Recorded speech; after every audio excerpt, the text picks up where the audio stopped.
সন্মাননীয় আজি আমাৰ ইয়াত উপস্থিত ওদালগুৰি প্ৰেছ ক্লাবৰ সাংবাদিক বন্ধুসকল, মোৰ লগত আছে ওদালগুৰি বিটিআৰ গোৰ্খা সমাজৰ ওদালগুৰি ডিষ্ট্ৰিক্টৰ সভাপতি সম্পাদক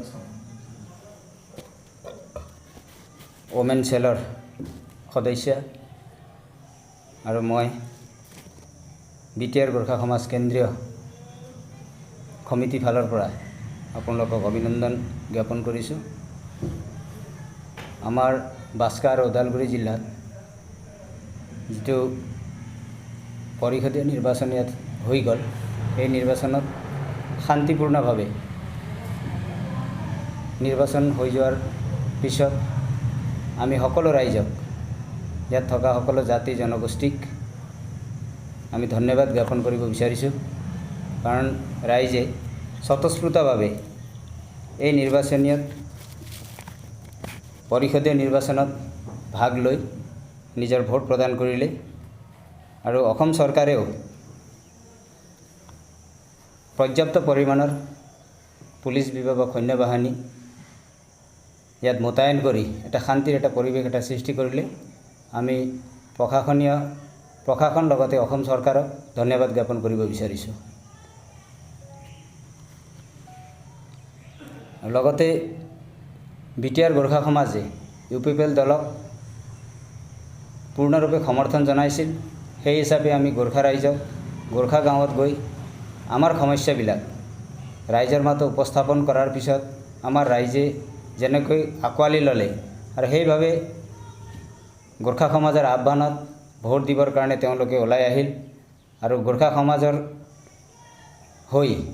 সমাজৰ আহ্বানৰ হৈ তেওঁলোকে UPPL দলক ভোট প্ৰদান কৰা বুলি আমি ৰাইজৰ মাজত জানিবলৈ পাইছোঁ। সেইকাৰণে গোৰ্খা সমাজৰ সকলো ৰাইজক আমি বিটিআৰ গোৰ্খা সমাজৰ পৰা ধন্যবাদ জ্ঞাপন কৰিছোঁ। সেই উদ্দেশ্যেৰেই আজিৰ এই সংবাদমেলখন আপোনালোক লৈ পেলাই আমি ইয়াত পাতিছোঁ।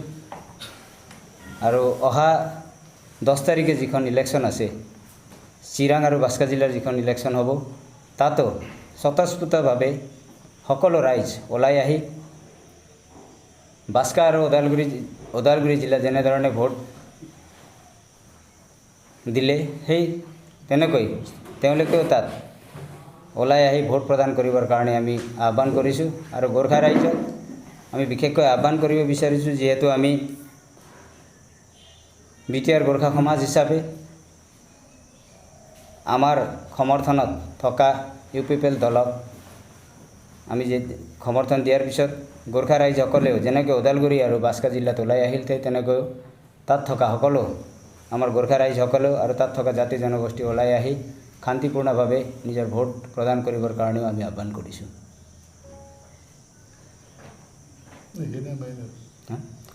সেইখিনি সেইটো দিয়াই আছে মোৰ প্ৰেছ হেৰিত। যোৱাকালি ইলেকশ্যন হৈ গ'ল, হয়, এনেই সামগ্ৰিকভাৱে UPPL এই 10টা সমষ্টিত কেইখন এখন লাভ কৰিব ওদালগুৰি জিলাত?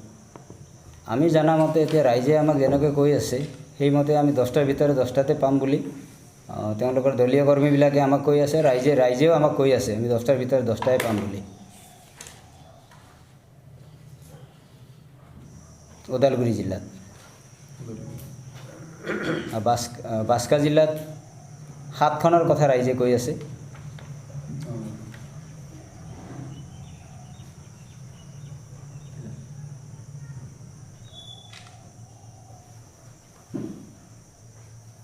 ইলেকশ্যন হোৱাই নাই। 7 আৰু 10, 17।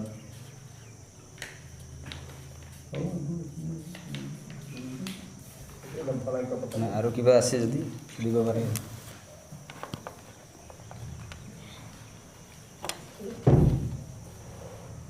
আমাৰ নাই আৰু বিশেষকৈ শান্তিপূৰ্ণ হৈ যোৱাৰ বাবে একদম ধন্যবাদ দিছেতো। হয়, বিশেষ আৰু ক'ব লগা নাই, আৰু এইখিনি কথা লিখিয়ে দিছে। হয়, আপোনালোকৰ কিবা আছে কওক, সুধিব লগা আছে যদি ক'লে।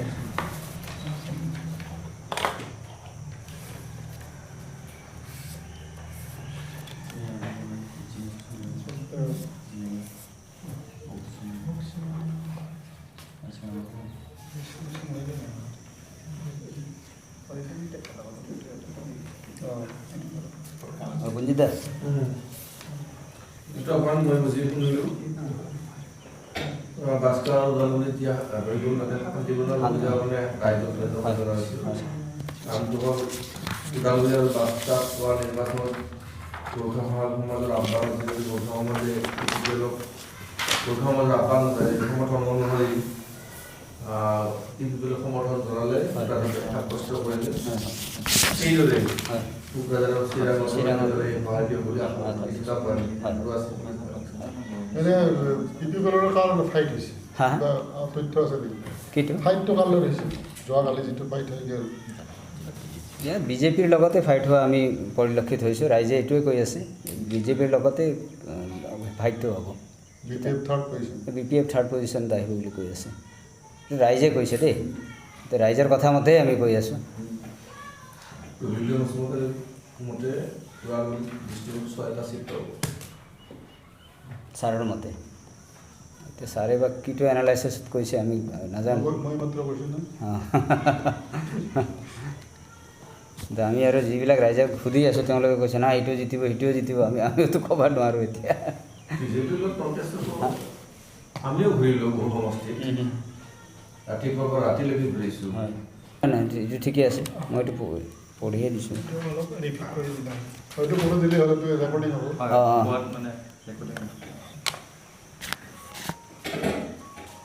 আমাৰ ওদালগুৰি আৰু বাস্কাৰ এইটো নিৰ্বাচন হৈ গ'ল ইয়াত শান্তিপূৰ্ণভাৱে নিৰ্বাচন হ'ল তাৰ কাৰণে আমি প্ৰশাসনৰ লগতে ৰাইজক ধন্যবাদ জনাইছোঁ আহি থকা 10 তাৰিখে যিটো চিৰাং আৰু কোকৰাঝাৰত হ'বলগীয়া নিৰ্বাচনতো ঠিক ইয়াৰ অনুৰূপেই তাতো ৰাইজে স্বতঃস্ফূৰ্তভাৱে বিনা ভয়েৰে ওলাই আহি নিজৰ মতদান সাব্যস্ত কৰিব বুলি আমি আহ্বান